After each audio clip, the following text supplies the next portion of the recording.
Ating countdown, bago pa maubusan ng oras si Nelson the Bull Asaytono. Investing the defense to the front court.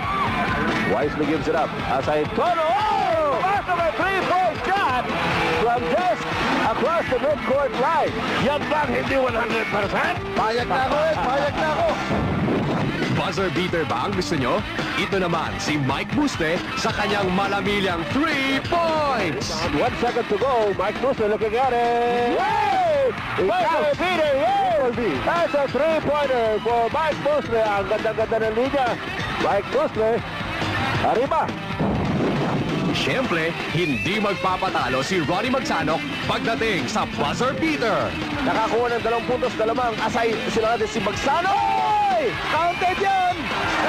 And yan po ang magtatapos ng third quarter. Hatid sa inyo ni Ronnie Magsanok at ang kanyang mahiwagang 3-point shot. Sino nagsabi na mga malalaki lang ang nakakasupalpal? Ito ang butata ni The Flying A, Johnny Abarientos kay Nelson Asaytono. Ng 11 wins. What a block by Abarientos! Wala sa ito, Lobots! Ibang klase yung palpal niya. That big block by Abarientos on Nelson Asaytono started everything para sa Alaska Milk. Ito yan, kita mo, humusunod. Papal na papal. Ito naman si Chris King sa kanyang Pasan Ko ang Daigdig. Tama kay Jason Webb and David. Binigay kay Chris King sa ilalim. Oy, binubuhat. Yan ang mga nakikita natin sa NBA at sa WNBA. Binubuhat, buhat nyo. Hindi lang daigdig ang kaya niyang pasanin, pati rin si Johnny Del Cardel. King tuloy-tuloy sa front court. Chris King coming in! What a shot by Chris King. A lot of power behind that move. At nakita nyo naman, tuwa-tuwa itong mga fans sa Gordon's Gym. Yeah, that's 200 dunk shot na talagang sineset up ni Noli Locsin. I think he wanted to give Chris King a break here. Give me that 200 dunk shot and floating in the air and dunks it in. Pagdating sa bantayan, wala na makakalusot na bola pag nandyan si skyscraper Marlo Aquino. Oh, magandang pasa. Oh, Marlo Aquino with another shot block. This time of Escong Ballesteros. Double black eye because the ball goes out of bounds in favor of Gordon's Gym. Ito, panoorin nyo.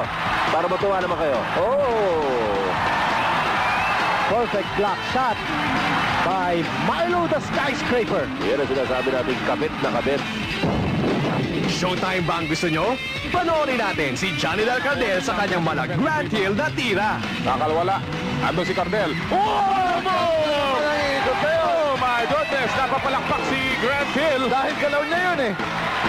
Inilipat sa kabila at napatango ito si Grant Hill. What a move mula kay Cardel. Sabi niya, bihirang mapapalakpak yung ating bisita. Ako pa ang pinalakpakan. Kung si Cardel, Grand Hill ang kaya niya, mala Michael Jordan naman ang kaya ni Chris King. Ito, may 2-on-1. Chris King! Oh! Ang layo nun ah.